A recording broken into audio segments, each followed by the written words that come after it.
Hi, my name is Kimberly, and recently something very strange and wild started happening to me. The fact is that I was an ordinary child, exactly until I saw a dog with a bone. At that moment, it was as if some kind of click occurred in me, and soon you will find out what happened on that day that divided my life into before and after. I used to live like most children: school, vocal lessons, a dance studio, and friends. I was always the center of attention, and everyone admired my character. Friends said, "You were always so positive and cheerful. How do you manage it?" And I didn't understand why I should be sad. And thanks to my active life position, I easily became a leader in any company. I never thought that something could scare or unsettle me. After all, there should be common sense in everything. You should always stay under your belt. Moreover, I have a wonderful family. My dad is a successful lawyer, and my mother is a teacher at a dance school. I think that I am very lucky with my parents. We almost never fight and treat each other with love and understanding. My friends envy me in this too, because everything is completely different in their families. And no one could have thought that such a strong, successful, or cool girl like me could have problems. Serious problems that will turn her into a cornered beast and an outsider. Yes, if someone had told me about this a couple of years ago, I would have laughed loudly in his face. I will always be fine. I'm Kimberly. I thought.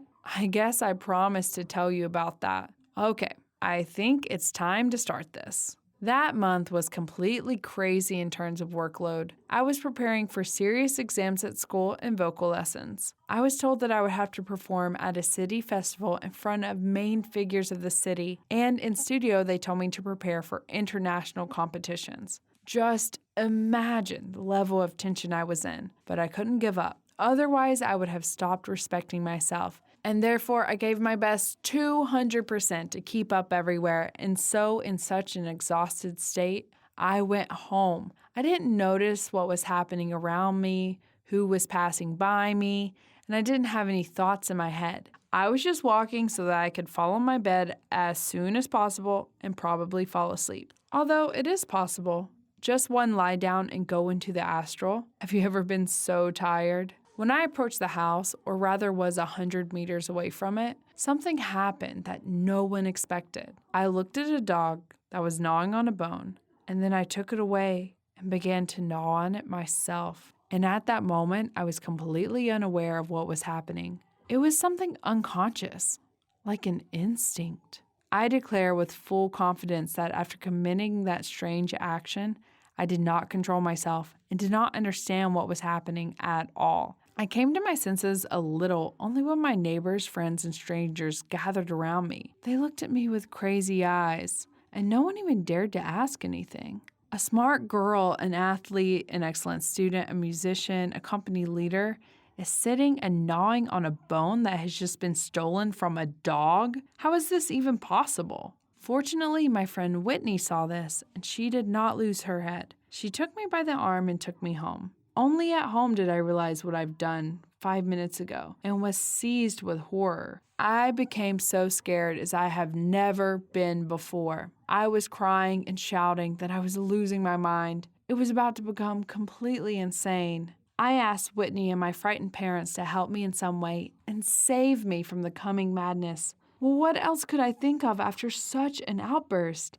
I had no doubt that this was the end. Of course, my parents had no choice but to call an ambulance and give their consent to my hospitalization. At that moment, there were simply no other options, and I myself asked for it. At the time, I prayed only for one thing: not to go crazy. I even remembered and allowed something from the school curriculum like poems and formulas in algebra, physics, and even, oh my God, chemistry. In the hospital, after IVs and conversations with the doctor, they assured me that I would not go crazy and would not lose my mind. It's just that I had a nervous breakdown from stress, and that this happens even to strong people, so it's not related to any diseases. They asked me to take care of my nerves, and after a couple of days, they let me go home. I planned to reduce the load and treat myself a little more carefully than before to avoid this in the future, and everything was fine for a whole month and a half. Exactly until my parents and I went to the zoo. As soon as we entered its territory, I caught sight of a dog who apparently worked there as a security dog. The key point was that it had a bone in its mouth, which it chewed with relish, ignoring numerous passerbys. Of course, it shouldn't have been so relaxed and calm, because as soon as I saw it, I immediately took the bone from it, sat down next to it, and began to gnaw it. Everything was exactly like the last time.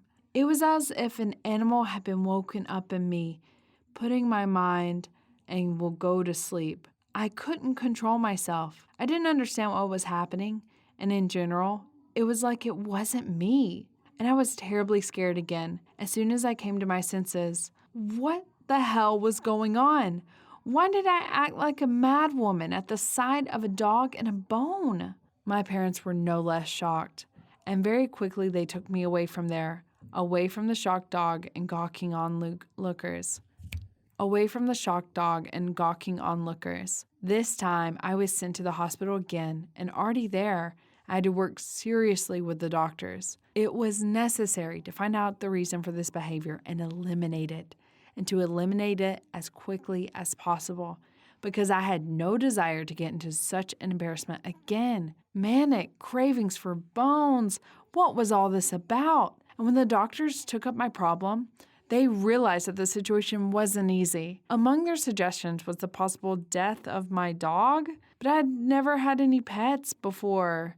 A hungry childhood, but our parents always lived in prosperity. Well, then head injuries, which I also didn't have. After all this, it was a dead end. In the meantime, as soon as I spoke or thought about bones, I was thrown into a fever and shiver. I began to salivate profusely and to have a slight clouding of my mind. And against the background of all of this, I wanted to gnaw a bone, and the realization of this secret desire in my head was shocking. I begged the doctors to help me deal with these painful bone cravings, and soon it was decided to put me into hypnosis so that the therapist could go to the depths of my subconscious and dig there. And what I saw in a trance state became a real nightmare for me. It was something incredible, as if from someone else's life, but not mine at all. And I saw this. I was in some strange place, a forest or a square. I was cold, but there were many wolves around me who snuggled up to me and warmed me with their warmth. There were a lot of them, and some of them brought me some food and bones. It was a very scary and unpleasant vision, and I ate their food and even warmed up. I played with them, gnawing on some bones. Just imagine this picture. I don't know how long I stayed there, but then some big man came and took me away from the dogs. That's all. I don't remember anything else. As soon as I came out of hypnosis, I felt so disgusting and sick to my heart that I began to cry. There was a feeling that I experienced the whole range of negative feelings at once. This has never happened to me. Cold, hunger, wolves, bones. That's just creepy. It took me a long time to cry out all the pain from that hypnosis session, and only then did I become ready for a dialogue with a psychotherapist. But he also had some questions for my parents. He asked me to tell them what I saw during the hypnosis, and then told them that this all really happened in my life, and asked them the question of when Kimberly was in a pack of wolves. My parents looked at each other in fright. Then my mother started crying and started talking. My mother told me that when I was 2 years old, she went for a walk with me to the city center. There, she became so interested in the performance of the street dancers that for a while she forgot about me. Rather, I was sitting in a baby carriage behind her, and when my mother remembered me, I was no longer there. I was nowhere. She was seized with horror and began to look for me and ask for help from others. But no one could help her, not even the police who arrived. It was a real blow for my family. They were looking for me all over the city, but no results. I seemed to have disappeared. Only one boy said that he saw some homeless woman taking me away, but there was no confirmation of his words. I was gone for 7 days, and it's hard to imagine what my parents felt at this time. And then they got a call and were told that I was found in the forest with wolves. It was like some kind of nightmare, and my parents were sure that since there was a dangerous predator, they would not find me or what was left of me. But no, it was me, alive and unharmed. Some hunter found me. He drove the wolves away from me, and when they ran away, he came closer and saw me smiling and gnawing on a bone. This picture shocked him very much, and he was even afraid to touch me, apparently thinking that I was a werewolf.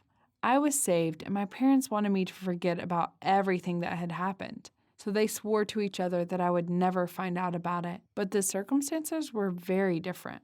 And when they realized that the reason for my problems lies in my distant childhood, namely that I spent 7 days with wolves as a 2-year-old baby, my parents had no choice but to tell me everything. Honestly, I was a little shocked, but it seemed to me that this was not the information that should have been hidden from me.